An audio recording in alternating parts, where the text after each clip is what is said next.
Mike McDaniel addresses Bradley Chubb's comments that the Miami Dolphins players the last couple of years were lying about the culture. We will discuss that. I'll give you my top performers from Miami Dolphins Mandatory Minicamp. We'll also discuss if the Miami Dolphins have some of the worst contracts in the NFL on their roster. And ESPN calls out Mike McDaniel for his lack of innovation and his lack of adaptation when the chips got down for the Miami Dolphins offense. We're going to talk about all of that and so much more. Please do me the favor, smash the like button, subscribe if you are new, and as always, let's get into this.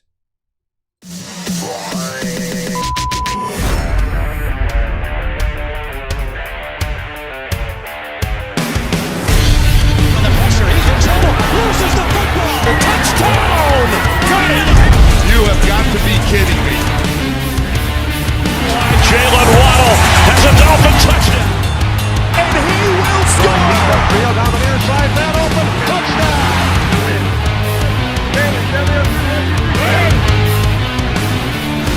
The run from Tua Tagovailoa. Touchdown! He's going deep. He's got it for the touchdown again.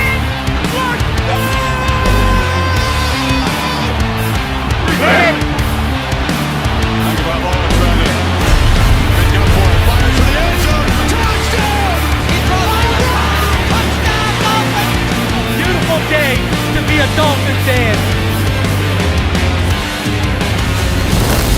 Let's go!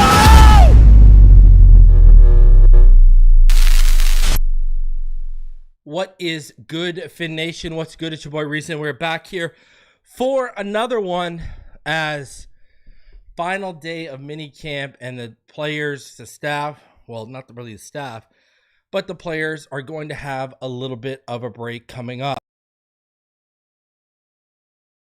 So we are going to discuss all of that and much more as Mike McDaniel once again took the podium.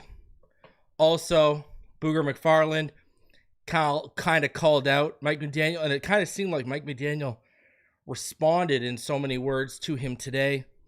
We'll discuss all of that as South Floridians that are hockey fans, they get ready for Game 4 of the Stanley Cup Finals tonight. Interesting development out of Cincinnati. If you guys haven't been paying attention, what's been going on there with Shemar Stewart. So basically, Shemar Stewart's been holding out, and it's actually not really just about guaranteed money. It's actually about injury guarantees. And the Bengals are asking Shemar Stewart to basically, bend contractually the way other first rounders aren't bending right now. They're trying to, it seems like the Bengals are trying to set a precedent with Shemar Stewart, and it's not going over well. I mean, obviously, they haven't paid Trey Hendrickson, so that right there hasn't been going over well. But now their first round pick, I don't know if you guys have seen this, but Shemar Stewart has left Cincinnati Bengals minicamp. Right? It's ridiculous.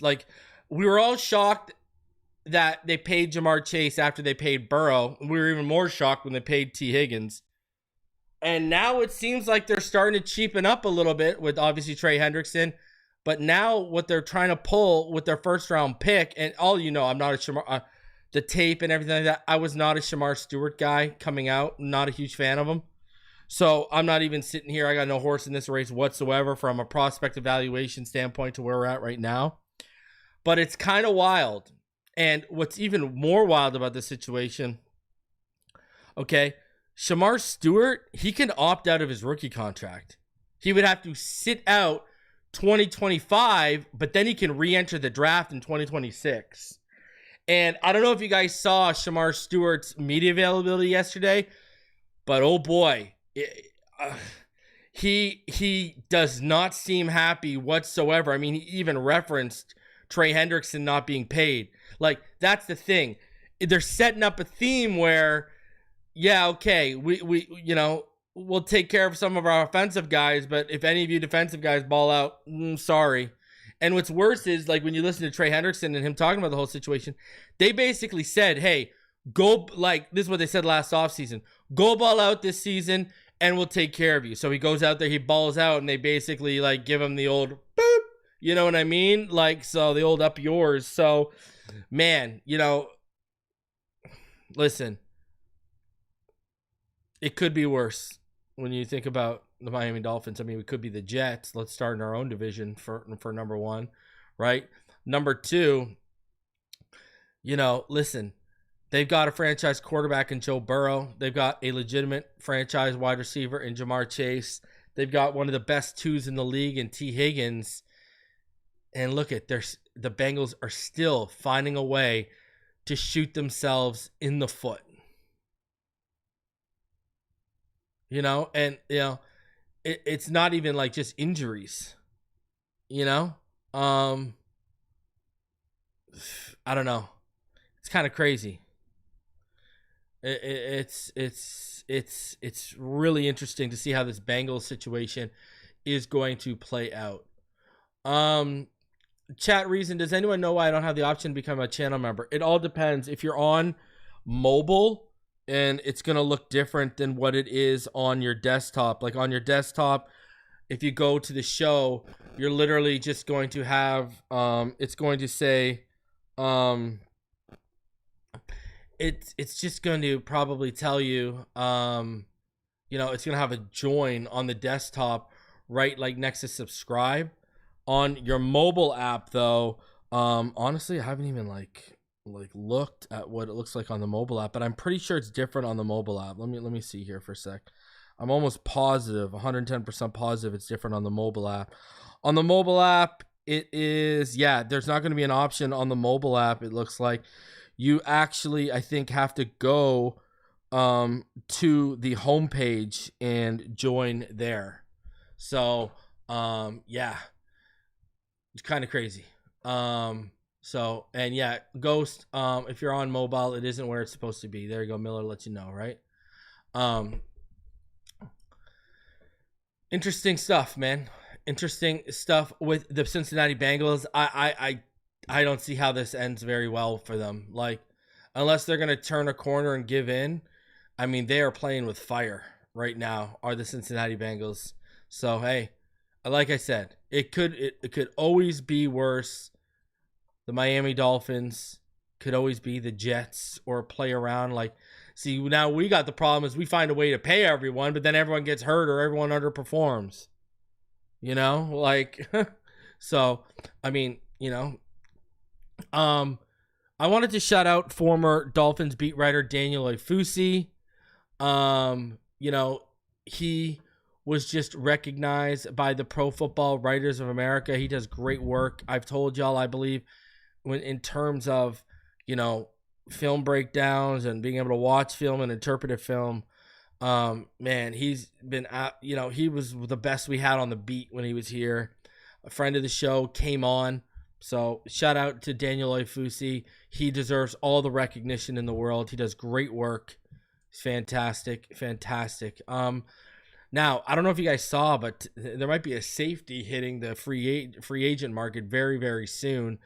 Jimmie Ward of the Texans, he's got a felony assault charge against him due to family violence because of an incident at his home on Thursday morning. You know, Ward, he started over 20 games for the Texans over the last 2 years. I mean, the details are obviously going to come out, but my Lord, the off season, you know, it's a season of trouble, isn't it? It's a season of trouble.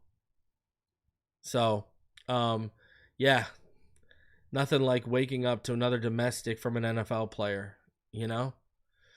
Absolutely. I'll never understand it, but hey, again, I don't know the whole situation, so I truly will never understand it. Now, I don't know if you guys have seen the new quote, the new motto for the Miami Dolphins this offseason. Jalen Phillips, he was wearing a shirt at his presser yesterday, and the team's new slogan is "No drag." And no, we're not talking about that kind of drag. He said it's about, he compared it to F1 racing, right? In terms of air resistance, opposing a moving car. So he said the Dolphins, inspired by the Miami Grand Prix, the F1 Miami Grand Prix, they're operating with no drag, right? So no resistance to them as they move forward, basically, is what the motto is. Try and put that shirt on shirts and try and sell that. That will not go over, especially in a Southern Republican state, but hey, to each their own. I get it, but there's going to be a lot of closed-minded people who are not going to get that and not be happy with it at all. So I thought that was kind of interesting. I mean, I don't know. I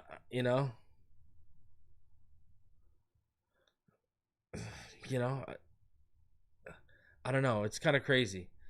I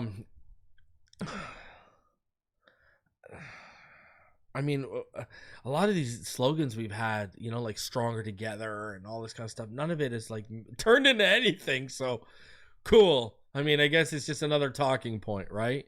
I guess it's just another talking point. So, I mean, whatever. All right. So let's start getting into everything here. We are going to operate with no drag today. How does that sound? Minimal resistance. All right.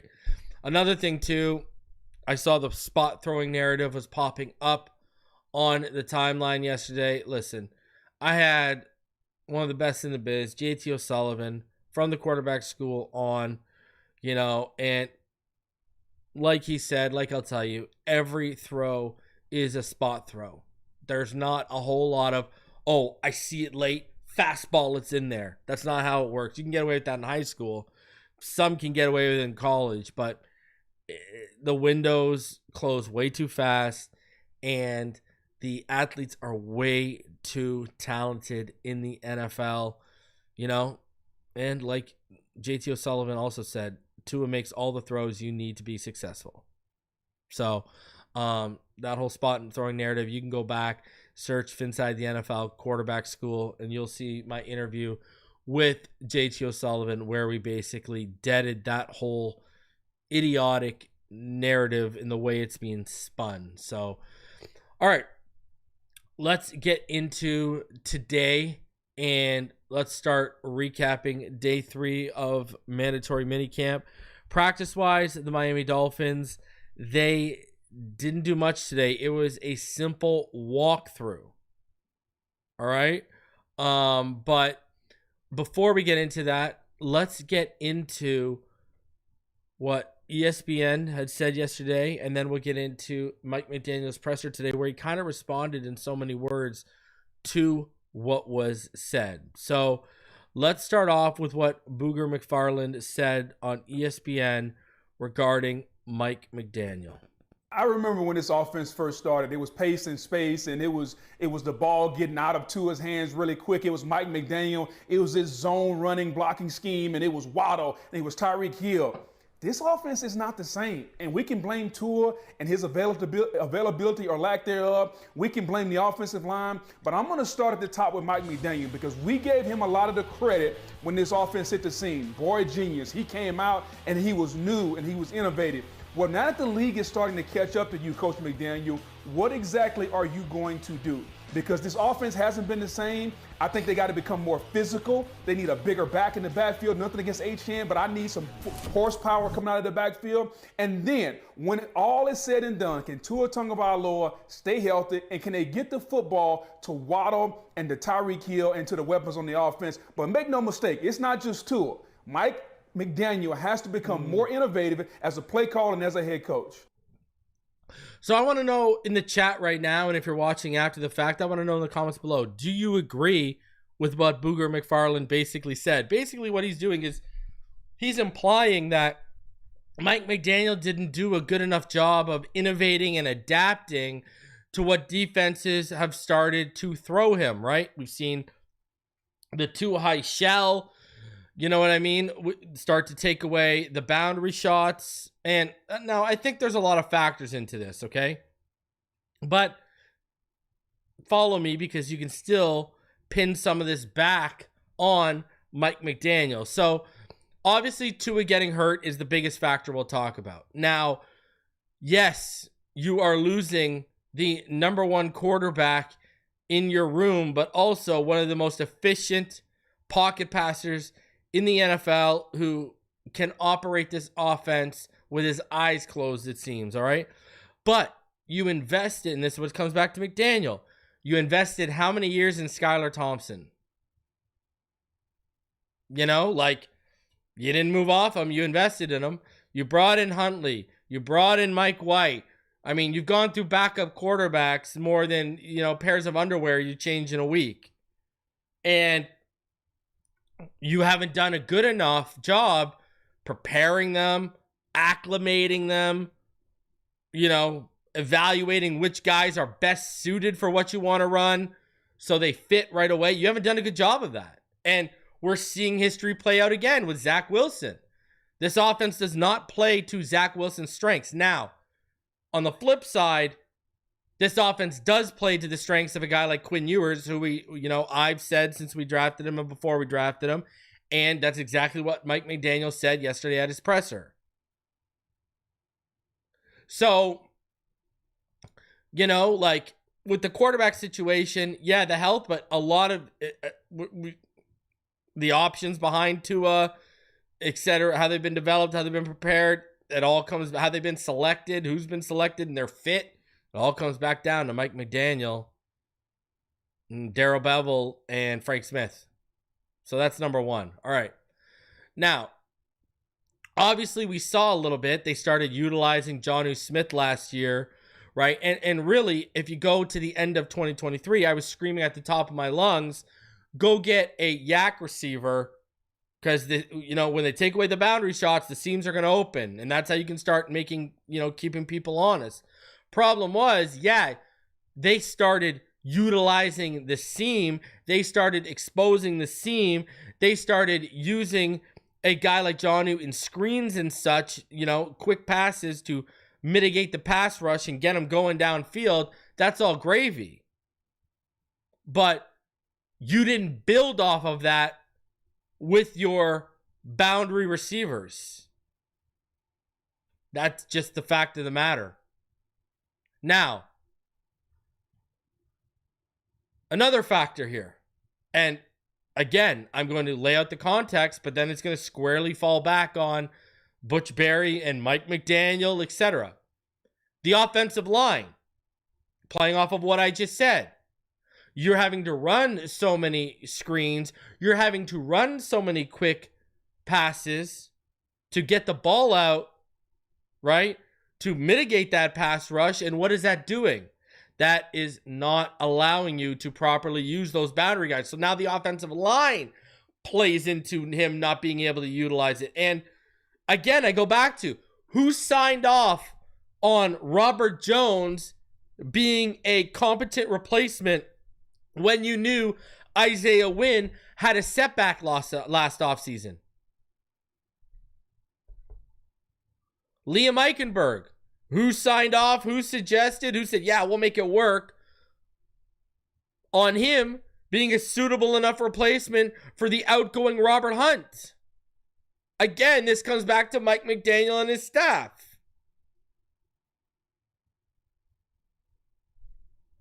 You want to throw Greer in there too, knock yourself out, but still, Mike has a say in this.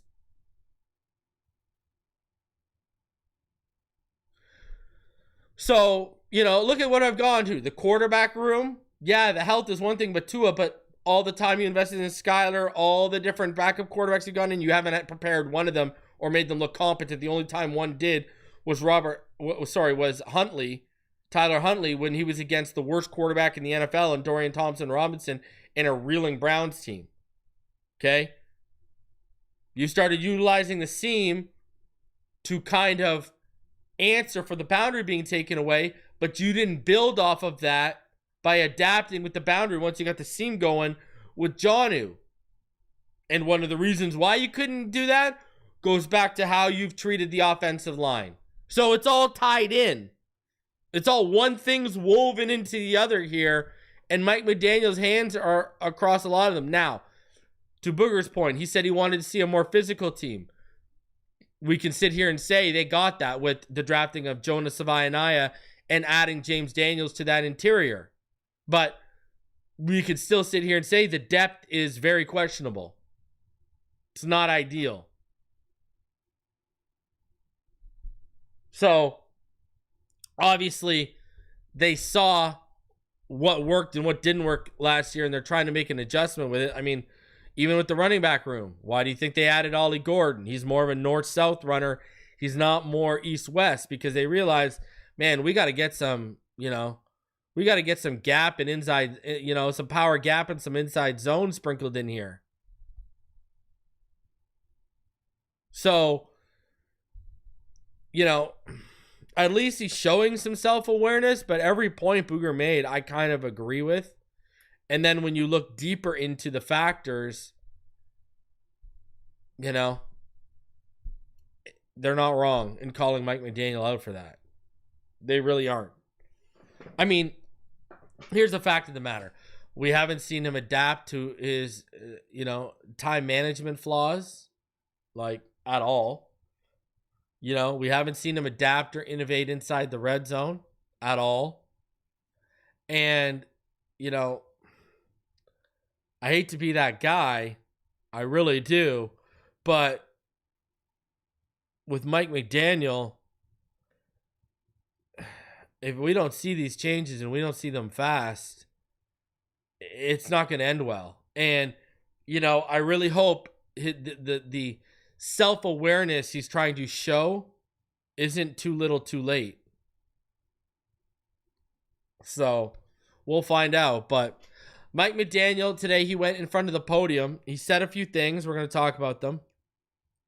He kind of indirectly responded to that whole Booger McFarland take. So here is what Mike McDaniel said today. Here's some of the highlights of today. Mike, what is your overall? I know it's disappointing, isn't it? Still waiting. No injury reports. Your overall thought on minicamp and OTAs, kind of the off-season program. I think the point of our off-season program was to take action with what we want to do as a team in this period of time. Understanding that you can't play any games, but you can make a lot of gains in your game. I think we have, we've created, or a team bond has occurred where you have a team identity. A standard has been created of how we do our business, and so what that I think is where I want it. What does that mean moving forward? I think now that you've identified that, you have the systems in place. It's the daily application and commitment to what we've started in the process. So I'm happy about where we're at, not to be confused with that meaning anything, but so far we've put ourselves in a position to have developed our football game and ourselves as a team going into a summer break, and we'll see what the guys do with that and how they come back training camp and moving forward day at a time. A lot was made of coverages that he and Tyreek faced last year. Some have said your offense was figured out last year. Did you ever feel that way, and do you feel it's on you to counter adjust to so it's kind of a response to Booger McFarland this season?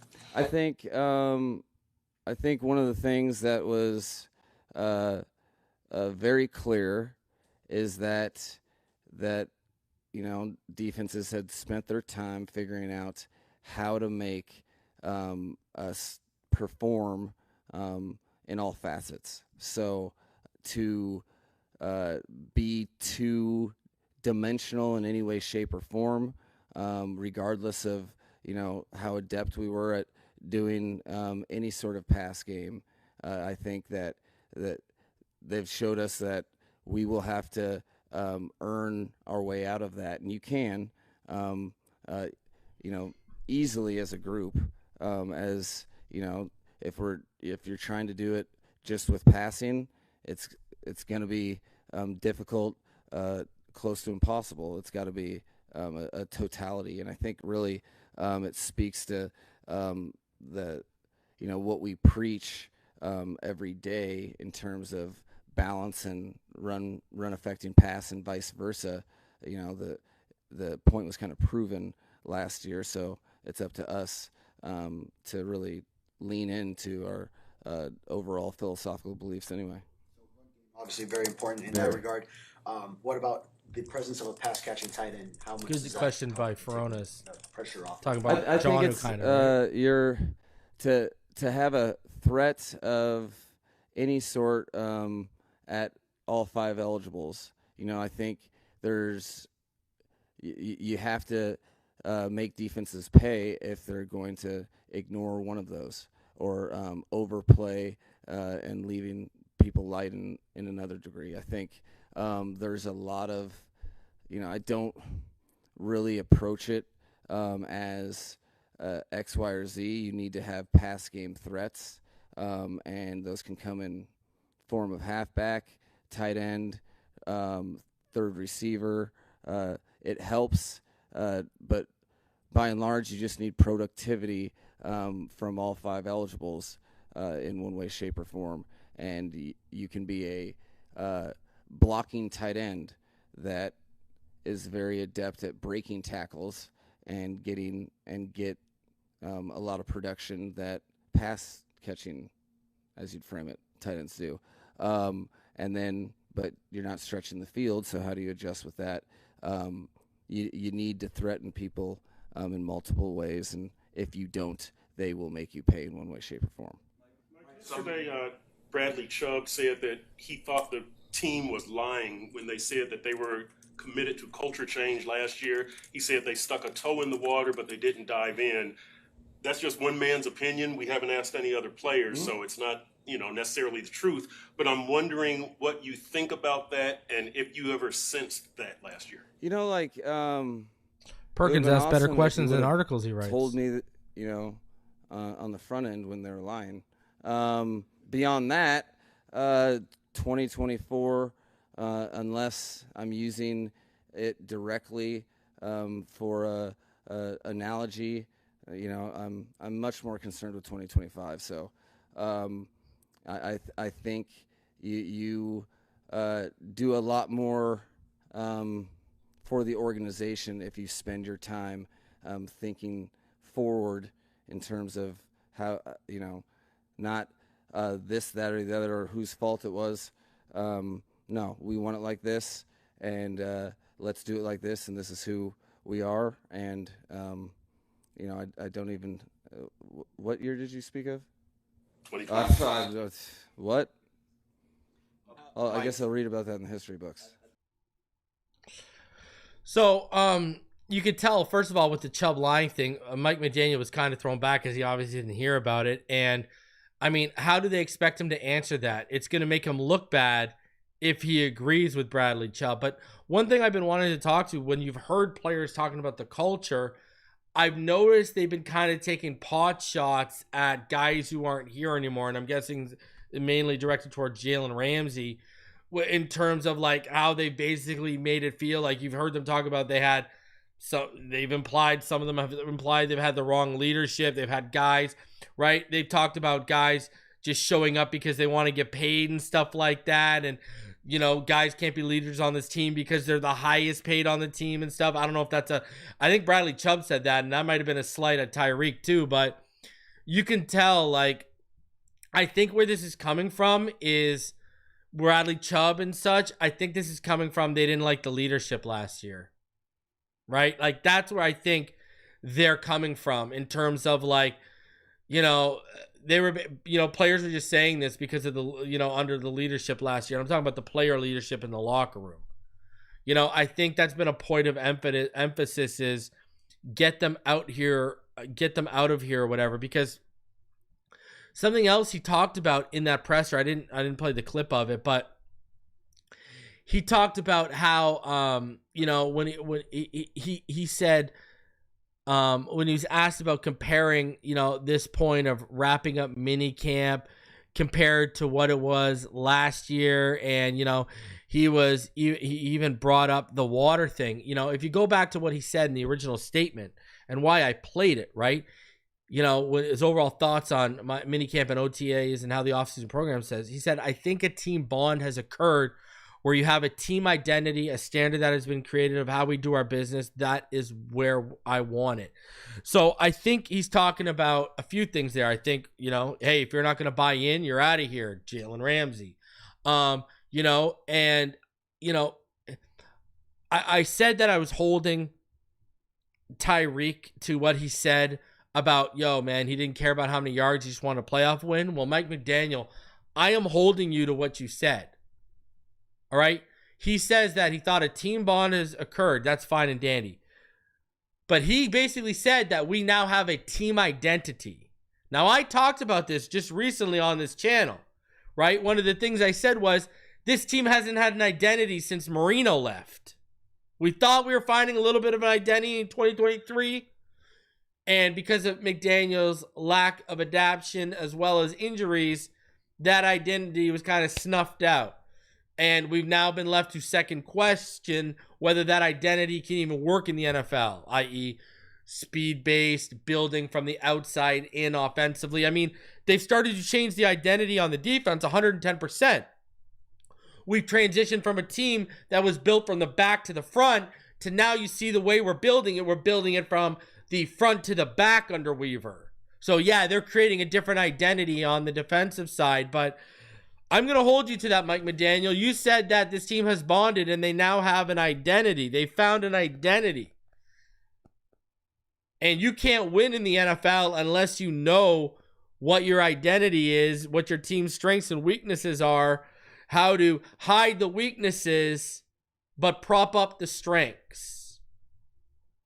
So, and you had too much weakness on the offensive line to hide it.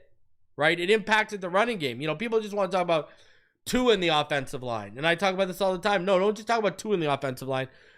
We saw, since Isaiah Wynn went down, against Philly in 2023, Raheem Mostert didn't have a 100-yard game after that. That's a fact. All right? We saw it get worse when Connor went down. Then last year, we saw it when you had two incompetent players on the interior in Eichenberg and Robert Jones. And I don't mean incompetent in terms of starters or not starters. And look at how badly the run games suffered. We're one of the worst short yardage teams in the NFL. That's another fact. We can't get pushed on 4th and inches. But people want to blame Tua for that. Okay, that makes sense. But when he talked about, in his response to Booger McFarland, right, about when he mentioned it, right, when he talked about how, defense has spent their time figuring out how to make them perform in all facets. So to be two-dimensional in any way, shape, or form, regardless of how adept we were at any sort of passing game, I think that showed us that we still have to earn our way out of that. Right? And what's he talking about? He's talking about winning in the trenches and getting the run game. Because he said, if you're trying to do what you're trying to do is just with passing, it's going to be difficult, close to impossible. Right? That's why he mentioned all facets. You need the run game clicking. Look at, right? The Buffalo Bills moved off Stephon Diggs. Everyone thought they would take a step back, and they've gone to a power run game. And now James Cook is looking to become one of the most highest paid runners in the NFL. What put the Philadelphia Eagles over the top when they already had a stacked wide receiver core and a stacked offensive line? What put them over the top offensively? Adding Saquon Barkley. I'm not even saying add Saquon Barkley. We've got a dynamic runner in Achane. We've got another dynamic runner in Jaylen Wright. We're going to see what Ollie Gordon is. We're going to see what Alexander Madison is. But you got to get that run game going. Because when you get into those cold months of December, in January into the playoffs, they're going to take everything away. You got to be able to run the football and to open up the passing game. And when the opportunities in the passing game present themselves, you got to execute. So, but everything starts from the trenches, from the run game to the pass game. All starts there. What do we talk about? Right? Since all the shows we've done with Richmond, we've talked about how, when you have one leak on the offensive line, you can somewhat hide that. When you start getting to more than one leak, you have issues. What did we see last year? But what's the old one of the oldest adages in football? Games are won and lost in the trenches. And that's just a fact. And we can, even defensively last year, we were only winning in the trenches if Sealer or Chopper having a good game. Other than that, we're getting pretty much washed out. Now, obviously, a lot of that was to injury, and Calais Campbell, not, due to his age, not being able to take on every single snap being offered. So it is what it is. So also Austin Jackson wasn't out there today, but McDaniel addressed it and said it wasn't related, because he was just watching yesterday too. So Mike McDaniel made sure to say that it's not related to the injury he had last year, and he's still expected to be good for camp. So, and he also had some good things to say about Cam Smith, right? So he said, he said he's in a great spot and he's doing an outstanding job thus far. So, and he also praised Anthony Weaver and, how great it's been, heading into a second offseason with him. So, and he brought up even about, the amount of missed tackles they had as a defense last year and how that's something they are working to get better for in year 2. So some good self-awareness there from Mike McDaniel and Anthony Weaver. I like hearing that. I do like hearing that. So, and Mike McDaniel gushed about that defensive pass rush and that defensive front when he was asked about it as well today. So, all right, let's keep it moving here. Let's get into my top performers from Miami Dolphins Mandatory Minicamp. So, number one for me has got to be Jaylen Waddle. I mean, him and Tua have looked extremely explosive through OTAs into minicamp. They've connected for a bunch of long shots and touchdowns. And I think why this matters so much and why it's at the top of the list, the situation currently with Tyreek Hill impacts this to me, right? We need him to be fantastic. We need Waddle, and I've talked about this, to get back onto the trajectory that we saw him taking in McDaniel's first year here, right? When it was clear we had a 1A and 1B situation where it was almost disrespectful to call Waddle in number 2 because he looked so great in that first year under McDaniel. We need him to get back to that. We need him to get back and find that magic. And it looks like early on he is. So, love what we're seeing and hearing about from Jaylen Waddle. Number 2, Willie Gay Jr. I did a post about this on X last night. You got a feeling that Willie Gay Jr. is going to turn out to be one of those sneaky, good, under-the-radar signings for the Miami Dolphins. You look at how he's been playing. He's made plays on the ball. He's made sacks. I mean, I can't wait to watch the pads come on and see what Willie Gay does because he looks hungry and he looks like he understands, man, they wanted to sign Dre Greenlaw. They didn't want to bring back Tyrel Dotson. What does that show you? They're not fully sold. Let me go out there and show them and give them a reason to buy into me. And it really feels like that's what we're getting from Willie Gay Jr. He has been fantastic early on. I'm really hoping it continues on in training camp because at this rate, not only is he going to lock down the linebacker 3 spot, but I think he's going to push Tyrell Dodson for that 2 spot behind Jordan Brooks. I really do. You know? So, and even still, if Dodson goes to number 3, that's a fantastic number 3 to have right there. KJ Britt's making plays. The linebacker room, guys, I told you that it was deeper than what we had last season, you know, with David Walker and such. And we're already seeing early dividends pay off to that line from that linebacker depth. So I'm really excited about this linebacker crew. And I told y'all, I think, you know, if we would have added Dre Greenlaw and he stayed healthy, I would have been out here saying we have the best front 7 in the AFC and maybe football. Man, if Willie Gay steps up and shows out, man, we can still have one of the best front 7s in football. Number 4, Jaylen Wright. Jaylen Wright has looked explosive. He's looked decisive. He's looked crisp cutting. Everything I've heard privately and that we've read publicly together on this channel, I've heard nothing but great things about Jaylen Wright so far this offseason, from OTAs to where we're at with minicamp.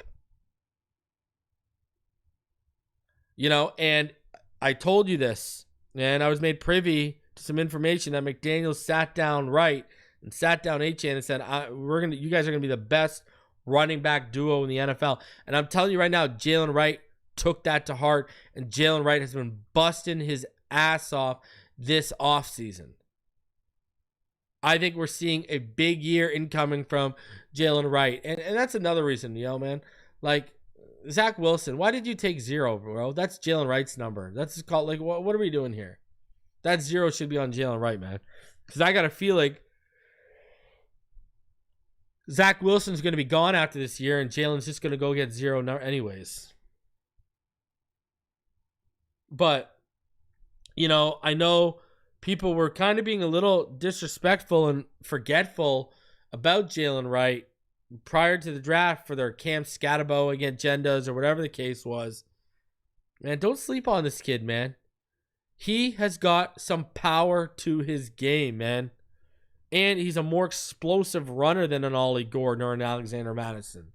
I mean, you know, again, I think he's another one that fans are down on, and fans are just blaming him when, let's be honest, aside from the fumble, he was making a whole lot of something out of a whole lot of nothing thanks to his offensive line last year. I think the offensive line, again, the poor offensive line play, especially in the run game last year, has impacted fans' views and expectations on Jaylen Wright.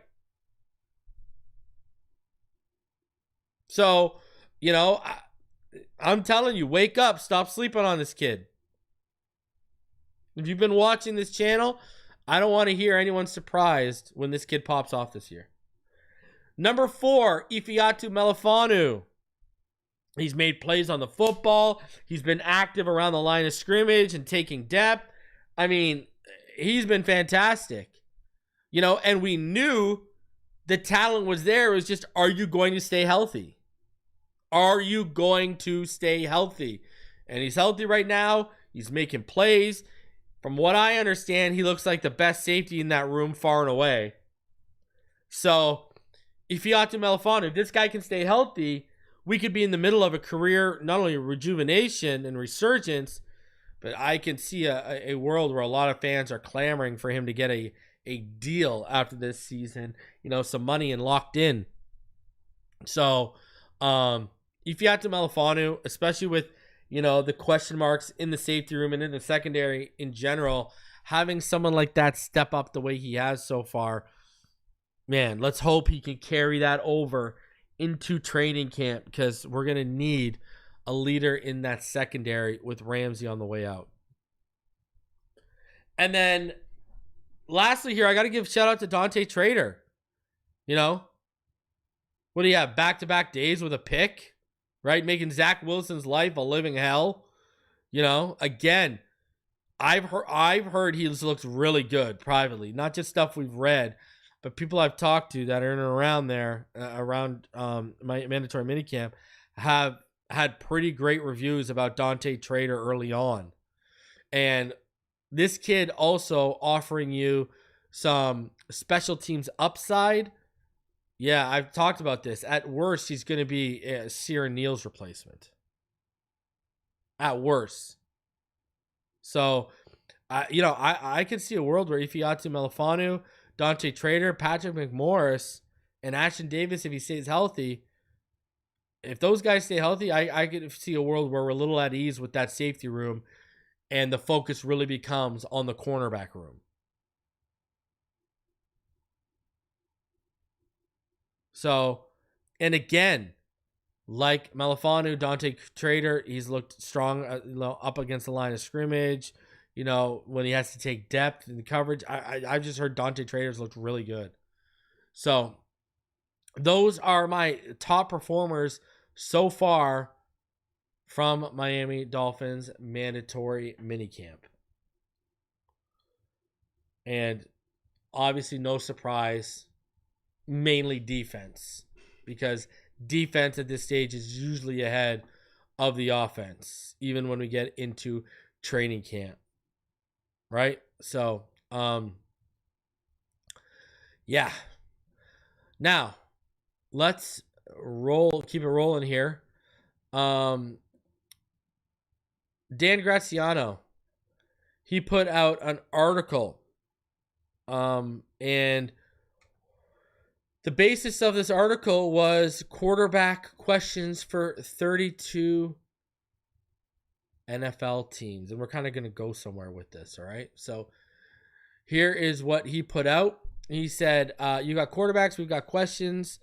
No matter how rock solid your favorite NFL team's quarterback situation is right now, there's still something about it that cries out for an answer this offseason. It might be how well he will play in 2025. It might be about the caliber of the offensive group around him. It might be his contract. And it might even be as simple as a QB1's identity. So, what they said regarding the Miami Dolphins right here is this a make or break year for Tua Tagovailoa? Not really, since he has $54 million in guaranteed money coming in 2026. But the Miami offense took a step back last season. And the Dolphins missed the playoffs for the first time in 3 years under coach Mike McDaniel. Tagovailoa's 60.3 QBR ranked 15th. How and whether Tagovailoa and McDaniel recover from a down year will go a long way toward determining how pointed next offseason's questions will be about Tagovailoa. So, again, not only how you recover from a down year, I think if all of us are at ease, if he plays all 17 games, we're making the playoffs. Now, it's again, his injury history is what is going to lead to more serious offseason questions next year. That is what's going to happen. If he gets injured again, yeah, you're going to see me up here saying, go get Lenore Sellers or Garrett Nussmeier, people are high on Kate Klubnik. I think he might be the first quarterback off the board right now at this stage, but we know talking in June and then come April, it's a totally different thing. But or Drew Aller, but I'm going to be Garrett Nussmeier and Lenore Sellers early on are going to be my guys in this class. So if Tua can't stay healthy, you're going to even see me sitting up here and saying, yo, go and invest.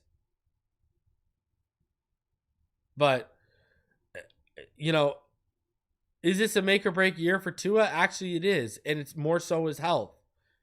And what's the reality of the situation is, it being a make or break it year for Tua has kind of and the way everything has played out has kind of turned it into a make it or break it year for Mike McDaniel as well.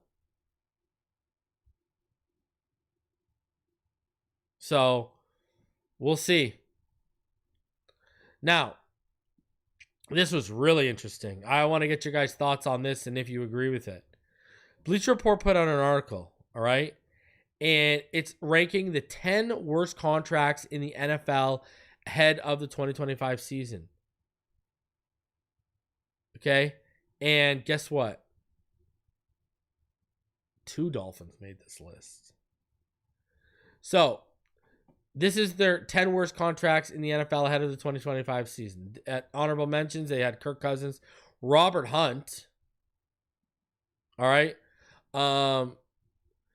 Number 10 was Chase Young. Number 9 was L'Jarius Sneed. Number 8, Bradley Chubb. Current terms, 3 years, $54.5 million with $33.5 guaranteed. To be fair, the contract was a lot worse before Bradley Chubb agreed to take less money on a revised deal in March. When the Miami Dolphins first acquired him via trade and then extended him in 2022, Chubb inked a 5-year, $110 million deal that included $53.2 million in guarantees. That was a lot of money to give a pass rusher with 26 sacks and 1 Pro Bowl on his resume. It was probably a bad deal given Chubb's significant injury history, which may have foreshadowed issues in Miami. Chubb was limited to 4 games in 2019 by a torn ACL and played just 7 games in 2021 before undergoing ankle surgery. He made it back to the Pro Bowl in 2022 and had 11 sacks in 2023, but missed the entire 2024 season after tearing the ACL, meniscus, and patellar tendon in his right knee the previous December. Could Chubb get back to double-digit production in 2025? Probably.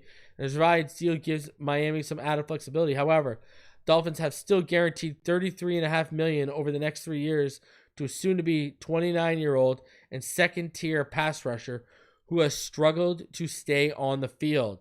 For a franchise that may be closer to a reset than a deep playoff run, that's a bad deal. So there you go. They got him at 8. Brandon Ayuk at 7. J.C. Horn at 6. Tremaine Edwards at 5. And then they got Tua at 4. Contract terms 4 years, $212.4 million with $167.2 million guaranteed. On one hand, the Dolphins' decision to extend Tagovailoa after the 2023 season made sense. He's a 26-year-old quarterback who had just led the league in passing yards and earned his first career Pro Bowl nod. Set to play on the 5th-year option in 2024, the extension window was open. However, the deal Miami offered Tagovailoa wasn't logical. While he stayed healthy in 2023, he had a lengthy injury history that included multiple concussions. He also yielded no playoff success to go with his prolific, when healthy, passing numbers. Tagovailoa had a 63.9 passer rating in his lone postseason start and had played in just 53 games over his first 4 seasons. Probably would have made more sense for Miami to allow Tagovailoa to play on the 5th-year option in 2024 or offer a shorter extension with less guaranteed money. Why? Because the Alabama product hasn't proved that he can stay healthy or deliver when it matters the most.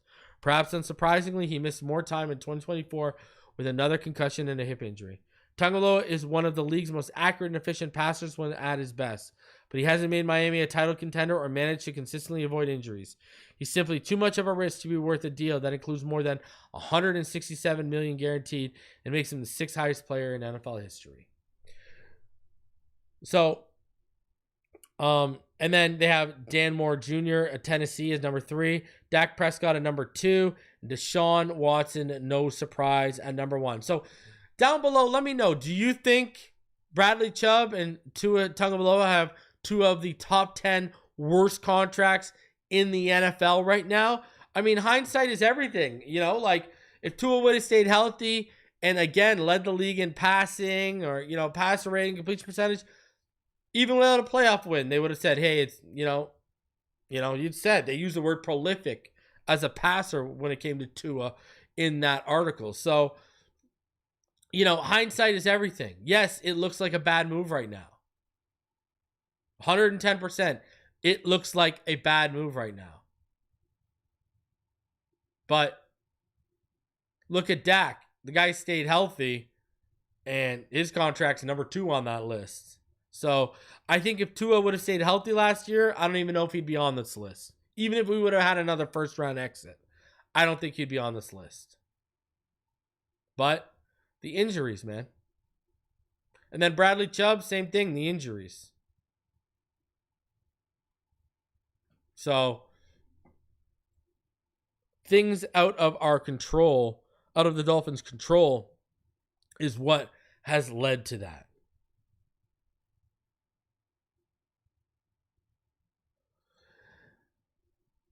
And by the way, shout out to PFF. They went ahead and they said they had a list of 10 second-year players poised for bigger roles in 2025.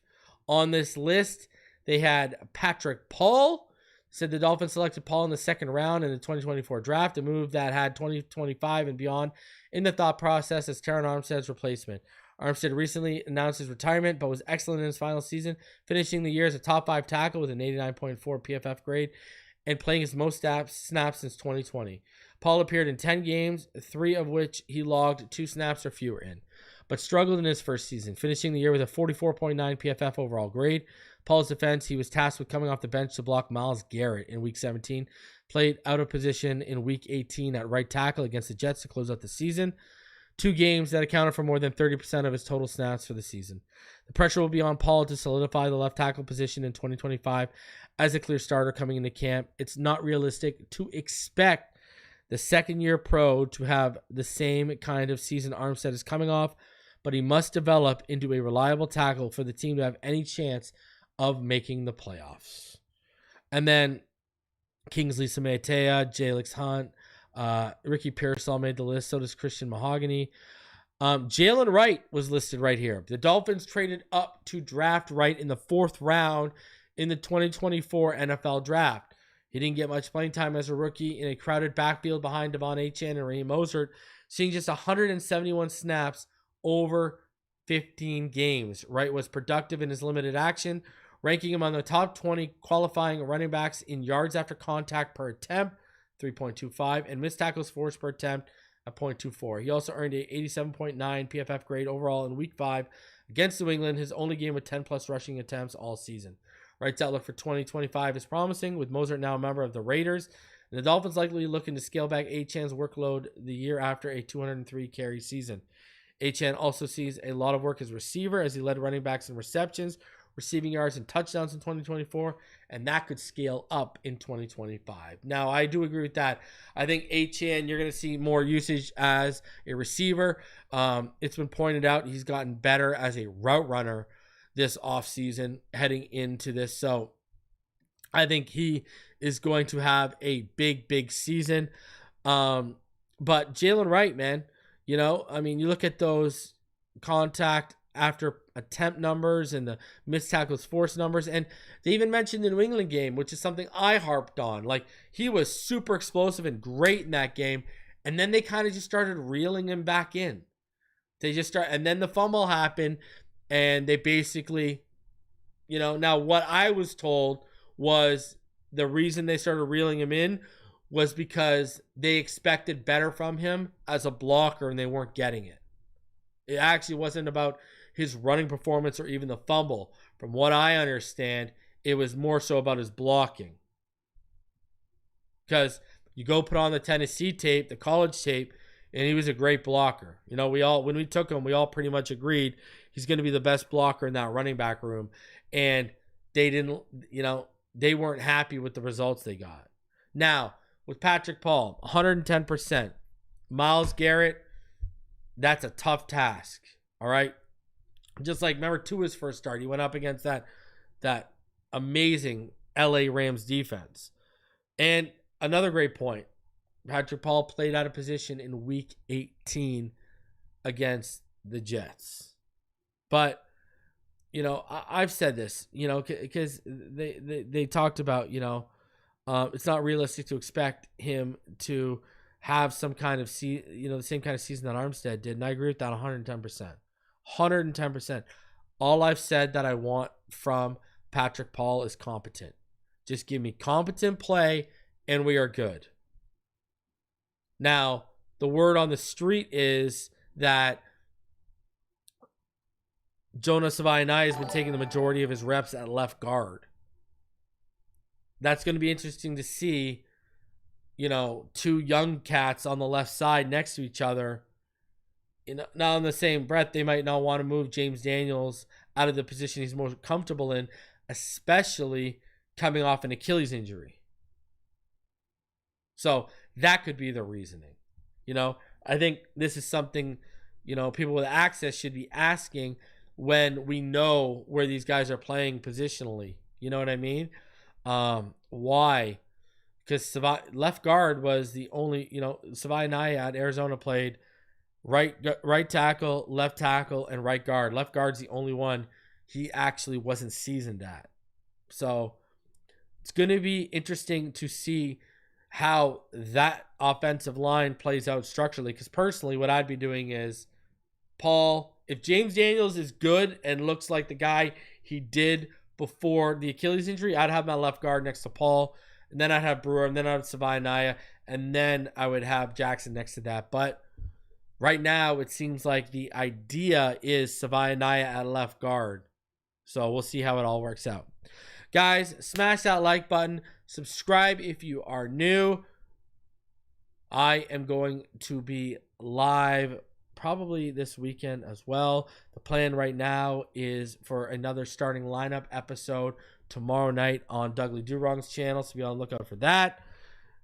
And over 400 of you in the room, so smash that like button. Subscribe if you are new. OTAs and minicamp are wrapped up, and now we got to deal with the Jonnu stuff. We got to deal with all of it, and Ramsey too. So still a lot of stuff to go on, still a lot of content coming your way. Smash that like button, subscribe if you're new, and as always, I'll see you on the next one. Until then, you know what time it is. Fins up all day, every day. Love y'all.